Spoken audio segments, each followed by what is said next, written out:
अ, सरकार एनपीआर शुरू कराने जा रही है, उसके बाद एनआरसी आएगा और बहुत सारे लोग इस देश में नागरिकता से वंचित हो जाएंगे। बहुतों को लग रहा है कि ये कानून सिर्फ मुसलमानों के लिए परेशानी पैदा करेगा और सरकार उन्हें सबक सिखाना चाहती है, इसलिए ये कानून लाया गया है। लेकिन आपकी गलतफहमी तब दूर हो जाती है जब आपको पता चलता है कि आसाम में हज़ारों लोगों को जेलों में डाला गया, जिसमें ज़्यादातर हिंदू थे। आज हम जयपुर में हैं और हम एक ऐसे व्यक्ति से बात कर रहे हैं जिनका परिवार पिछले अनेकों वर्षों से जयपुर में रह रहा है, जो आसाम के हैं और वो हिंदू हैं। उनके दो भाइयों को नागरिक मान लिया गया, ये तीसरे भाई हैं जिनको भारत का नागरिक नहीं माना गया है। इनके माता पिता को भी नागरिक नहीं माना गया है। पूरी बात हम इन्हीं से सुनते हैं। हम उनका नाम उनकी सुरक्षा की वजह से यहाँ छुपा रहे हैं। जी, तो आपके साथ क्या हुआ ये बताइए। आप कहाँ के आसाम के रहने वाले हैं? जी, मैं आसाम के रहने वाला हूँ। जी। और मैं छोटी सी गांव है हमारी। जी। तो हम गांव की है एक्चुअली। जी।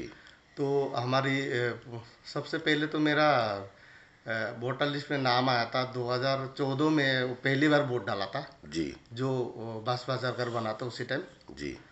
और करीब करीब हमारे गांव में करीब करीब सब भाजपा को ही मतलब बीजेपी को ही सपोर्ट करते हैं। ठीक है। पंचायत से लेके हर चीज वो बीजेपी का ही था। आपने भी वोट डाला था? मैंने भी डाला था।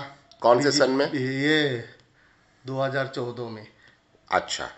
उसके बाद मेरा 2014 और 2015 पे मेरे पर नोटिस आ गया। अच्छा। कि आप कोर्ट पे आ जाओ, आके आपका डॉक्यूमेंट्स जी दे दो। तो मैं बाहर काम करते थे मैं। जी तो फिर मैं गांव गया, जाने के बाद मैं कोर्ट में गया। जी तो फिर वहाँ पे मैं लगातार 2 साल मेरे चलता रहा ऐसे ही। हर जी। महीना मैं यहाँ से जाता रहा। अच्छा। और हाँ, हर महीना मैं यहाँ से पेशी होती रही आपकी? पेशी होती रही। हर महीना देते ही ये पेशी। जी। और हर महीना में करीब 2000 किलोमीटर है यहाँ से। जी। तो आना जाना आइए, आप ये मान लो 4500 किलोमीटर है, क्योंकि गुवाहाटी से हमारा गांव 4500 किलोमीटर हाँ आना जी, जाना हाँ जी। होता था। जी। तो ये लगातार 24 महीना 25 महीना तक मैंने किया। जी। उसके बाद मेरे को फॉरेनर घोषित कर दिया। अच्छा। उन्होंने। और आपके भाई भी हैं? मेरा 2 बड़ा भाई है। जी। जो उन्होंने, उनकी सही है, उनका एनआरसी भी नाम है, उनके पास कोई नोटिस नहीं है। अच्छा। वो 72 का बर्थ है मेरा बड़ा भाई का। अच्छा। और मेरा है 80 का बर्थ है। अच्छा। तो हमने, जो हमारी स्कूल था, मैं क्योंकि छोटा से मैं बाहर आ गया था ओके। बचपन से ही। तो ठीक है। मैं काम के सिलसिले में, हम तो इतना हमारे पैसे नहीं थे जी। हमारे पास। जी। तो हम काम करते थे बाहर। जी। और मैं पढ़ाई भी ज़्यादा नहीं किया, मैं क्लास 7 तक पढ़ाई किया था। जी। तो उनके उसके बाद में ऐसे ही चलता रहा। तो जी। मेरा बड़ा भाई उधर रहते थे जी। गांव में। जी। तो अचानक से नोटिस आ गया जी। कि तुम्हारा नोटिस आया, तुम तो कोर्ट जाने पड़ेगा। ओके। तो मैं 2 साल तक मैं बहुत परेशान था। तो 2 साल के बाद आपको कोर्ट ने घोषित किया कि आप विदेशी हैं? विदेशी हूँ। अच्छा। और आपके वोटर लिस्ट में से नाम हट गया? वो 2 साल बाद उन्होंने खुद ही हटवा दिया। अच्छा। आपके माता पिता के साथ क्या हुआ? मेरे माता पिता का भी यही हाल है। हम एक ही साथ, हम तीनों केस एक ही साथ आया था। तो अच्छा। हम तो गए थे। हमारा पास एक्चुअली क्या है ना, ये 71 का वोट, जो वोट हुआ था, तो मेरे पिताजी ने वोट दिया था उस टाइम ओके। 71 में। जी। और 71 के जो वोटर लिस्ट है, जी। वो सरकार के पास नहीं है। अच्छा। वो उन्होंने फर्जी वाला जो वोटर लिस्ट है, उन्होंने रख दिया, जो हाथ हाथ से लिखा हुआ। अच्छा। और उसमें से मुश्किल से 20-25 लोगों का नाम है मेरे गांव की। ओके। लेकिन जितने गांव वाले हैं ना, हर कोई बोलता है कि नहीं हम एक साथ वोट डालें। ओके। और उसी साल मेरा शादी हुआ था मेरे मम्मी पापा का। कौन से सन में? ये 71 में। अच्छा। उसी टाइम वोट हुआ था। ओके। उसके बाद 85 में वोट हुआ था, 80 पे हुआ था। ओके। तो उन्होंने वोट डाला था। ओके। तो लेकिन वो जो वोटर लिस्ट है ना, ये जो छात्रों यूनियन वाले, उन्होंने कुछ वो लफड़ा हुआ था तो उन्होंने जला दिया था शायद। अच्छा। तो वो नहीं है, वो ओरिजिनल डॉक्यूमेंट है ही नहीं, सरकार के पास भी नहीं है। ओके। और 71 वाला मांगता है उन्होंने। आपके माता पिता भारत में कब आए? मैं ये तो वो तो मैं बोल ही नहीं सकता। 60 54 या 84 पे आया था। नहीं, पहले वेस्ट बंगाल में था। 54 या 84? 84 कहाँ, 71 में तो उनकी शादी हुई। हाँ, शादी कहाँ हुई? ये तो हमारे इधर ही हुआ, आसाम में ही हुआ। आसाम में हुआ ना? हाँ, वो तो मेरा मामा जो मामा है ना, हाँ। 48 का उनकी आया हुआ था इन्होंने, 48 का। आपके तो मामा उनके पास तो 40 खूब डॉक्यूमेंट्स है। 48 में आए। हाँ जी। आपकी माँ कब आई? मेरा मेरा मामा, वो तो मम्मी भी छोटी है सबसे। अच्छा। वो जो मेरे मामा के घर पे है ना, मम्मी सबसे छोटी है। अच्छा। मेरा मामा 30 दूसरा नंबर का है। ठीक है। और उसके लास्ट में मेरा नहीं तो मम्मी है। आपकी माँ भारत में कब से रहती हैं? ये वो तो 48 से जब आया था तब से 48 यहाँ से? है। ठीक है, 48 से हाँ जी। आ गया उनका परिवार। हाँ जी। और आपके पिताजी? मेरे पिताजी भी बचपन में, मतलब ये खूब छोटे आया था शायद, 1-2 साल के थे तो मेरा दादाजी नहीं थे। मेरा दादी ने लेके आया था उनको। 2 बहन हाँ। और एक भाई आया जब था। भारत बांग्लादेश पाकिस्तान का बंटवारा हुआ हाँ जी, हाँ तभी जी। आए थे? हाँ जी, उससे पहले ही आ गया था। अच्छा। वो लोग जो आजादी के पाकिस्तान पहले। वाला प्रॉब्लम चल रहा था ना, हाँ। बांग्लादेश तो बाद में बना बाद का है। वो हाँ, हुआ। तब पाकिस्तान उससे था। पहले आ गया था इन्होंने। आजादी के वक्त में। हाँ जी। आजादी के वक्त में इधर आ गए हाँ थे जी। और तब से वो रह रहे हाँ जी। थे। अच्छा। और शादी उनकी 71 में हुई हाँ है? जी, 71 में शादी हुआ। 71 में शादी के टाइम पे उन्होंने बोलता हमारे घर पे कुछ छोटा मोटा फंक्शन होता है ना, तो वो सारा कुछ छोड़ के भी गया था वोट डालने के लिए। ओके। उस टाइम वोट डाल के आया था। जी। अभी आपने बीच में गलती से 85 बोल दिया। नहीं, 85 नहीं, 85 तो मतलब वो वोट जो 71 के बाद जो वोट हुआ ना, हाँ। क्योंकि 75 में शायद एक बार बीच में वोट नहीं हुआ था। ओके। कोई प्रॉब्लम आ गया था शायद, तो हाँ, ये वो एक बार इमरजेंसी लग हाँ गई जी, थी। हाँ जी। तो उस टाइम वोट नहीं हुआ था। जी। तो वो जो वोट था ना, इलेक्शन, वो या तो 82 में या ये 85 में। 77 में हुआ फिर। हाँ, तो ये ऐसे कुछ हुआ था। जी। ठीक तो है। ठीक है। तो अब आपकी हालत ये है कि आपके 2 भाई नागरिक मान लिए जी, गए हैं। जी।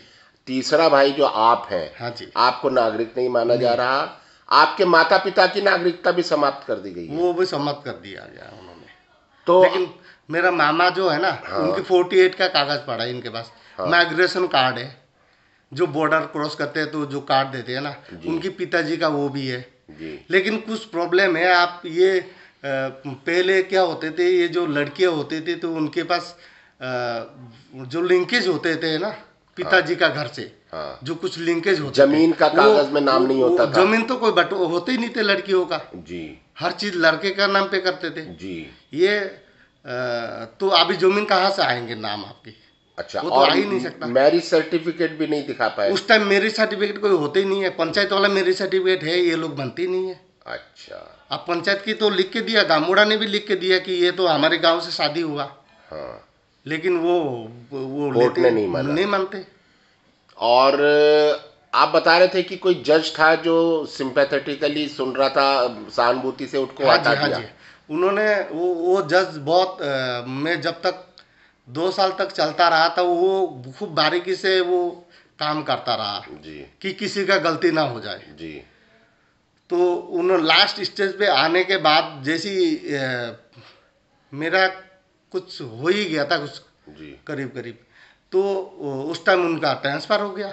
जी। ऐसे जजों को हटाया गया हटाया जो गया। लोग विदेशी घोषित हाँ नहीं जी, कर रहे थे लोगों उनको को। उनको हटाया गया। जी। क्योंकि हमारे सामने उन्होंने एक को भी वो नहीं किया था। विदेशी घोषित नहीं नहीं किया। नहीं, वो देखते थे, हर चीज़ देखते थे, सुनते थे। जी।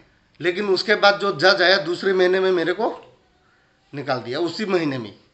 नए जज ने हाँ आते जी, ही आपकी आते नागरिकता आते खत्म कर और दी। कुछ नहीं देखना है अपने को। जी। वो मेरे को इस अटेंडेंस कॉपी दिया हुआ स्कूल का, जो अच्छा। मेरा टीचर था, अच्छा। जो मेरा भैया को पढ़ाया था। जी। 3 भाई हैं हम, तीनों भाई एक ही टीचर से पढ़ा था। जी। और एक ही स्कूल में वो टीचर है, आसामीज टीचर है। जी। वो करीबन 35 साल से नौकरी कर रहा है। जी। वो अभी भी वही स्कूल में है। जी।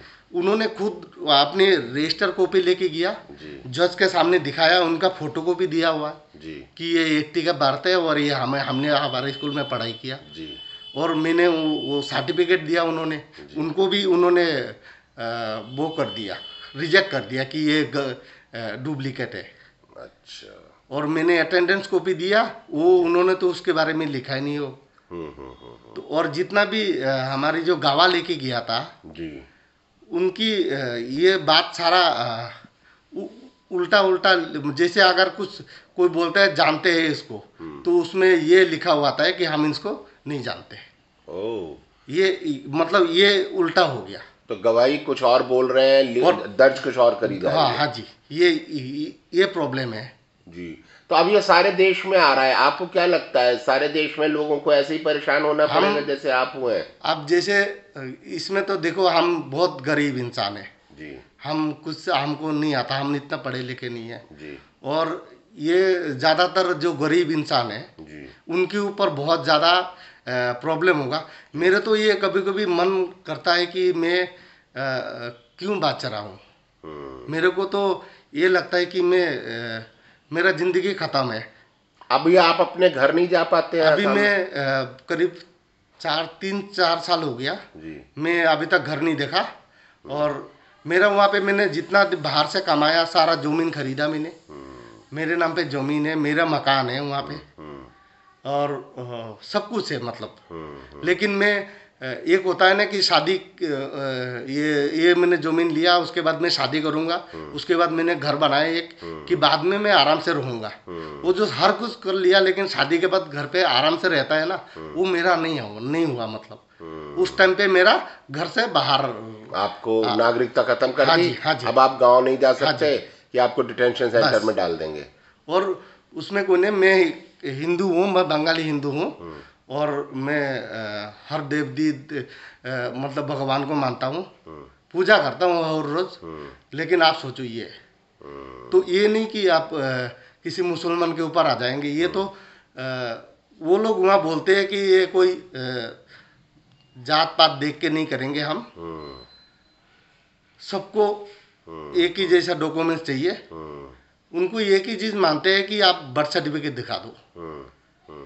अब बर्थ सर्टिफिकेट मेरे पास मैंने नहीं बनवाया, मैंने 1-2 बार अप्लाई किया था, मेरा उन्होंने नहीं, रिजेक्ट कर दिया। तो आपके भाइयों का बन गया बर्थ सर्टिफिकेट, आपका नहीं? उनका क्या है ना, उन्होंने 10 पास किया था, उनको तो मजबूरी में देने पड़ा। एडमिट कार्ड है उनको, उनको एक मजबूरी हो गया कि इनको तो बर्थ सर्टिफिकेट आपको देना ही है। क्योंकि मैंने पढ़ा 7 तक मैंने पढ़ाई किया, उसके बाद मैंने स्कूल छोड़ दिया। उन्होंने जैसे तैसे 10 पास कर लिया, तो 10 पास के बाद उनके पास एडमिट कार्ड होता है, और उससे उनको वो बर्थ सर्टिफिकेट मिल गया। और 72 का मेरा बड़ा भैया के बर्थ सर्टिफिकेट है, और मैं 80 का मेरा बर्थ है। तो मैं तो बहुत परेशान हूँ, और मैं तो इसके लिए जी रहा हूँ कि मेरे एक बेटी है 6 साल की, और नहीं तो मेरे को कोई मतलब ही नहीं है। मैं ना कहीं जा पाता हूँ ना आ पाता हूँ, मतलब मैं एक तरह से क्या हालात है आप समझ सकते हो। और फिर एक दूसरी, मेरे मम्मी का तो अभी बिल्कुल उसमें हाई कोर्ट ने भी रिजेक्ट कर दिया। अब आना है मेरे को दिल्ली में, किसी को जानता भी नहीं हो मैं, पैसा सुप्रीम कोर्ट में, और मैं किसको कहाँ से लाऊंगा पैसा मैं। ये नहीं तो आपकी मम्मी पापा को भी डिटेंशन सेंटर में डाल देंगे। अभी वो तो कोई भरोसा नहीं है। हमारे गांव से एक बहुत पुराना जो आदमी था, उसको ले गया उठा के उन्होंने। बुजुर्ग है, करीबन 50 इयर्स के होगा। अच्छा। तो उनको तो ले गया, उसके बेटे को तो डिग्री मिल गया था। अच्छा। उसका बेटा का भी आया था, सबसे छोटा वाला बेटा नहीं, अच्छा। बीच वाले बेटा को आया था। अच्छा। तो उनकी बर्थ सर्टिफिकेट बना दिया था इन्होंने। अच्छा। तो उनको वो दे दिया था। अच्छा। उसकी वाइफ का भी आया था, वो भी उनको डिग्री दे दिया। अच्छा। लेकिन इनके 60 पता नहीं कब एनआरसी भी है इनके पास। अच्छा। जो पहले आसामी है एनआरसी, अच्छा। वो एनआरसी ये मानता नहीं है, बोलता है ये पता नहीं क्या कुछ गड़बड़ है, मतलब उनको देना नहीं है। अच्छा। वो जो वो भी हिंदू है? हाँ जी, वो भी बंगाली हिंदू है। तो बहुत परेशानी है। ऐसे नहीं है, हम तो ये कहते हैं कि न्याय देते हैं, न्याय कैसे मिलेंगे? आप कहीं कुछ जी। आप अगर कोर्ट अगर आपको ऐसे ऐसे न्याय देंगे जी। तो फिर जी। ये ठीक है। हमारी। तो ये जो आपने अपनी किस्सा बताया है, ये अभी सारे देश के लोगों के साथ होने वाला है, और हम चाहेंगे कि लोग अभी से समझें इस बात को कि ये कितना खतरनाक होने जी वाला है। जी जी, बहुत शुक्रिया बातचीत करने के लिए, और हम उम्मीद करते हैं कि आपको इंसाफ मिले। जी, जी, थैंक यू।